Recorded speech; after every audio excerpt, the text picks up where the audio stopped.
gouvernement est en train de renoncer à cet âge pivot contraint et forcé. Est-ce que c'est l'analyse que vous faites? C'est très curieux cette séquence parce qu'on comprend bien que le gouvernement n'a pas envie de voir la CFDT sortir complètement du jeu, et s'il doit avoir un appui syndical, c'est celui-là et visiblement pas beaucoup d'autres. Donc le Premier ministre fasse tous ses efforts pour maintenir la CFDT dans le giron des discussions, ça peut se comprendre.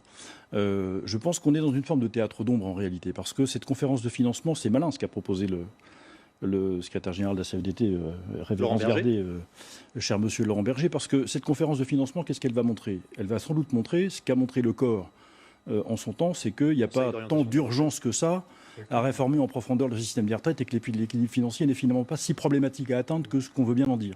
Donc si la conférence de financement montre ça... d'endettement, c'est pas si urgent que ça. Voyez toutes les réserves, voyez le déficit structurel qui est d'une dizaine de milliards sur 350. Enfin, il y a beaucoup d'organisations qui savent résorber des déficits de 3%. En faisant quelques efforts, on devrait pouvoir y arriver. Et puis en traitant aussi tous les problèmes connexes de fraude, etc. Parce que tout ça existe aussi, il faut pas. Bon.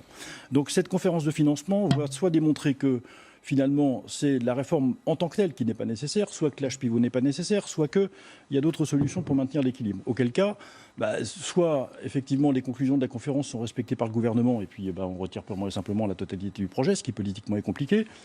Soit on ignore les conclusions de la conférence et on maintient le projet, mais à ce moment-là, pourquoi avoir organisé une conférence de financement? Effectivement, les conclusions de la conférence sont respectées par le gouvernement, et puis on retire purement et simplement la totalité du projet, ce qui politiquement est compliqué.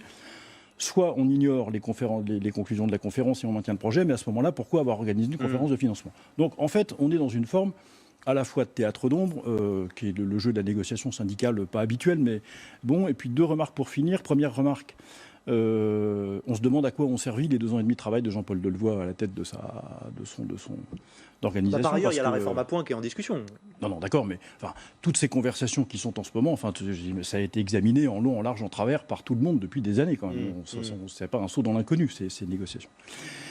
Et deuxièmement, moi je suis très heureux de voir que effectivement le dialogue social reprend la main sur des systèmes de blocage, de conflits, etc. Faut toujours s'en féliciter.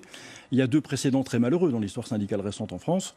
Celui de la formation professionnelle, où un accord a été signé avec les patrons et les syndicats le vendredi, et puis balayé d'un revers de la main par le ministre par dépêche AFP le lundi matin suivant, c'est-à-dire la recentralisation de tous les systèmes de formation professionnelle. Très mauvaise nouvelle pour nous tous. Et puis le deuxième, c'est cette affaire de la négociation de l'assurance chômage, où là encore, on a mis de côté complètement tout ce qui était discussion, négociation. Donc je termine une phrase, de conclusion.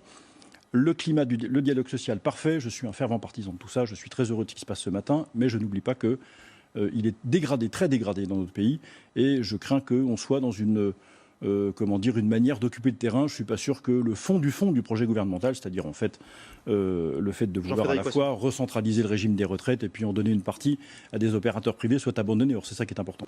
Jean-Frédéric Poisson. On voit bien à la réaction du président du MEDEF, Geoffroy Roux de Bézieux, que cette question des retraites est une question transverse. C'est-à-dire si on se concentre uniquement sur l'entrée sous forme de cotisation et la dépense sous forme de pension, bien sûr qu'il peut y avoir, on peut craindre une embolie du système, et c'est pour ça qu'il faut y travailler. Le risque existe, il est beaucoup moins important de mon point de vue que ce qui est agité comme menace, mais on voit bien que ça appelle d'autres types de politiques connexes. Une politique de réforme de l'État pour diminuer le poids de l'État dans la vie des organisations, et puis passer, ce qui n'a jamais très bien marché en France, mais ça peut fonctionner quand même. L'augmentation des salaires en France n'est possible que si par ailleurs les impôts des entreprises baissent. Sinon, il n'y a pas d'autre possibilité de le faire. À croissance constante ou égale, j'entends. Une politique de croissance sert évidemment à alimenter les cotisations de retraite. Cette politique de croissance tarde à produire ses effets. Mon cher collègue, je sais que vous vous en félicitez pas tous les jours, mais c'est ainsi. Une politique familiale qui relance aussi. La question est soutien à la natalité est quelque chose qui permet d'avoir à long terme davantage d'effets. Je m'y engage avec une phrase de conclusion. Je pars en pause et on revient dans un instant et je vous donne la parole. Tout ça est transversal et macroéconomique. Je vous donne la parole des mots Poisson. Je vous laisse terminer votre propos, mais on voit déjà les tensions sur le calendrier et sur. Il va falloir aller très vite en fait pour régler tout ça. Chacun est dans son rôle, mais enfin quand même. Tous ces sujets sont connus depuis longtemps. L'emploi des seniors, les préconisations, les mécanismes de prévention, y compris de la pénibilité, les systèmes de remplacement. Tout le monde a étudié ça, tout le monde a documenté ça. Il y a des kilomètres de rapports sur ces questions. Le sujet est connu, parfaitement connu. Il faut trouver maintenant la porte de sortie. Et ça peut se trouver en 2 semaines s'il y a une bonne volonté partagée. Et le souhait de tout le monde, c'est qu'évidemment que ça aboutisse, parce qu'il faut qu'on en sorte. Ce que je disais avant l'interruption de la publicité, merci de me redonner la parole, c'est que on voit bien que les négociations reprennent parfait. On va sortir de ces blocages qui ennuient les Français et les franciliens comme nous. Vous n'êtes pas francilien sinon temporairement, non. mais... dans l'Ariège, c'est différent. Il n'est pas à plaindre. L'Ariège est un beau département. Mais bon, il faut qu'on sorte de ça. Maintenant, ce que je crois, c'est qu'il ne peut pas y avoir de système de porte de sortie satisfaisante si jamais on ne fait pas entrer dans la considération sur les retraites, qui est un entonnoir. Les retraites, c'est la conséquence de politiques menées par ailleurs et qui ont des incidences sur les entrées de cotisation et sur les sorties sous forme de prestations. Donc si vous ne traitez que l'entonnoir et pas ce que vous mettez dans l'entonnoir, pardon de cette image triviale, évidemment qu'on ne peut pas s'en sortir. Donc ça nécessite et ça ne se fait pas pour le coup en 2 semaines, une politique de croissance produit ses effets, ce qui n'est pas le cas pour le moment, qu'une politique de la reprise de l'emploi... 1,3% en 2019, la croissance. Oui, c'est quand il en faut un 5 pour maintenir le niveau des emplois, ça ne produit donc pas ses effets, puis on est loin des chiffres qui étaient annoncés il y a 2 ans. Les créations d'emplois qui sont des emplois très majoritairement des emplois de courte durée, voire de très courte durée, qui ne vont pas non plus alimenter les caisses de retraite. Pas de réforme des dépenses de l'État, de structure de dépenses de l'État qui ne permettent pas de donner d'oxygène aux entreprises. Bref, pas de politique de soutien aux familles pour renforcer la natalité qui est le premier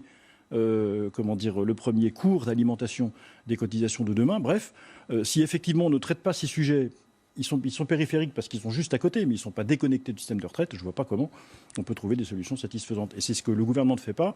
Et malheureusement, après 2 ans et demi de travail, alors c'est vrai qu'une consultation n'est pas une négociation, je partage cet avis, mais enfin beaucoup a été fait quand même, échangé, les gens se connaissent. Oui, mais alors vous le disiez, il y a aussi des postures, et peut-être qu'en 2 semaines, on peut quand même trouver des solutions. Bien sûr qu'il y a des après postures. tant de terrain défriché, Frédéric Poisson. Il y a plusieurs choses. Il me semble que les Français se sont attachés par tradition au fait que les retraites soient un effet de la solidarité nationale. Oui. Après, quelle que soit la forme que ça prend, d'une certaine manière, cet aspect technique, c'est pas ça qui les préoccupe le plus. À titre collectif, je pense que nous sommes, nous, collectivement attachés à ça. Chacun d'entre nous est attaché à comprendre quel sera son sort lorsqu'il ou elle sera arrivé à la fin de sa carrière professionnelle. Sur ces 2 points, le gouvernement, depuis 2 ans et demi, a échoué à rassurer le peuple français sur le fait qu'il y aurait toujours, que les retraites seraient toujours un effet d'un système de solidarité nationale, d'une manière ou d'une autre. Et deuxièmement, a parfaitement, et encore pire, échoué sur la capacité d'expliquer à chacune d'entre nous ce qui va se passer pour lui. Je ne parle pas des systèmes spéciaux, spécifiques, spécialisés, enfin on pourrait mettre... Oui. Non, c'est moi, comme vous disiez tout à l'heure, j'ai commencé à 20 ans, j'ai 62 ans et demi, qu'est-ce qui va se passer pour moi ? Voilà. Ma retraite, c'est complet quand ? Alors évidemment que... Je vous interromps encore une fois, vous me pardonnerez, mais la ministre du Travail s'exprime. Ah bah ça, c'est depuis son sujet qui font l'objet de crispation. On va discuter en coulisses jusqu'à mardi et on aura les grandes orientations d'ici à 15 jours, les grandes pistes d'ici à 15 jours. Je reviens à des affaires de calendrier.